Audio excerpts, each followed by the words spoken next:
ልዩ ዕጣን የዋሻው ሻማነሽ መብርሃን መዓዛ ሸተተኝ ከግሸን ትናፍቅኛለሽ ምን ልሁን ትርበኝማለሽ ምን ልሁን የመስቀሉ ፍቅር ሲገባን የመስቀሉ ነገር ሲገባን የመስቀሉ ፍቅር ሲገባን የመስቀሉ ነገር ሲገባን መላእክቱን ሁሉ እናከብራለን።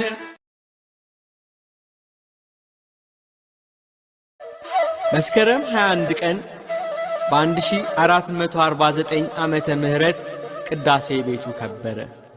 ጌታችን ኢየሱስ ክርስቶስ ከእናቱ ከእመቤታችን ከቅድስት ድንግል ማርያም ጋር እልፍ አላፋት ቅዱሳን አብረውት ሆነው በግሸን አምባ ላይ ተገለጸ።